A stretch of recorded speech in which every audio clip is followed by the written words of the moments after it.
નમસ્કાર. ચેકપોસ્ટ લાઈવમાં ગૌતમસિંહ સુદાન આપની સમક્ષ. ખૂબ જ દુઃખ સાથે કહેવું પડે છે કે 4-5 દિવસ અગાઉ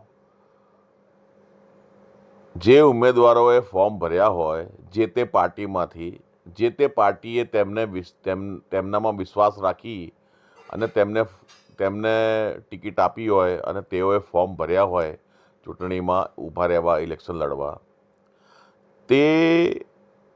તેમાંના અમુક ફોર્મ પરત ખેંચવાના દિવસે ફોર્મ પરત ખેંચે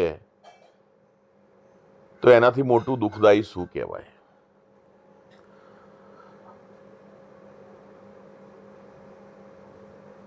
4-5 દિવસની અંદર એ તમામ ઉમેદવારોના વિચાર શૈલીમાં અને વિચારોમાં એવું તો શું પરિવર્તન આવ્યું કે તાત્કાલિક ધોરણે એમનામાં ફોર્મ પરત ખેંચવાનો વિચાર આવ્યો. એક જગ્યાએ હોય તો બરોબર કે ચલો ભાઈ એક ગામમાં આવું થયું, પણ સામૂહિક રીતે આખા ગુજરાતમાં અલગ અલગ સ્થળે ફોર્મ પરત ખેંચાવાના બનાવો વધ્યા છે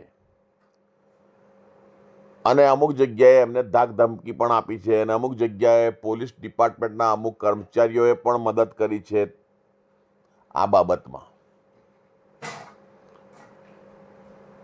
કહેવાનો મતલબ શું છે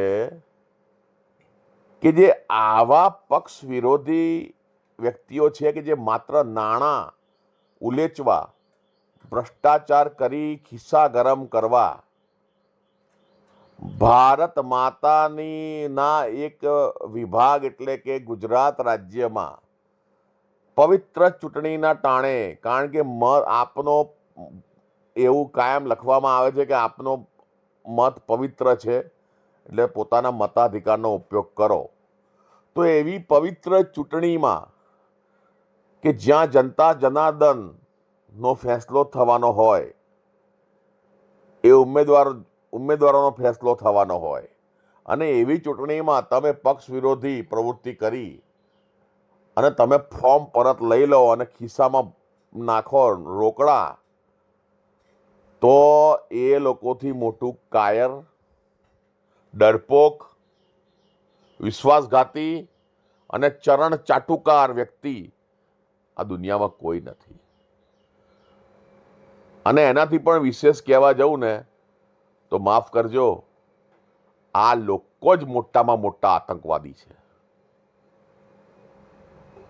પેલા બીજા દેશમાંથી આપણા દેશમાં આતંકવાદ કરવા આવે છે એ તો કોઈક ટાર્ગેટ સાથે આવે છે, કાં તો એમને પૈસા આપ્યા હોય એટલે આવે છે, આપણા દેશ સાથે દુશ્મની છે એટલે આવ્યા છે. પણ તમે તો પોતાના દેશના પોતાની વચ્ચે રહેનારા માણસ છો, જનતાની વચ્ચે ફરનારા માણસ છો. ભારતની એક પાર્ટીએ તમને આપેલી ટિકિટને એના આધારે તમે ફોર્મ ભર્યું અને 4-5 દિવસમાં અચાનક જ તમારામાં હૃદય પરિવર્તન આવી ગયું. આટલું જલ્દી હૃદય પરિવર્તન તો રાજા અશોકને નહોતું આવ્યું કલિંગના યુદ્ધ પછી.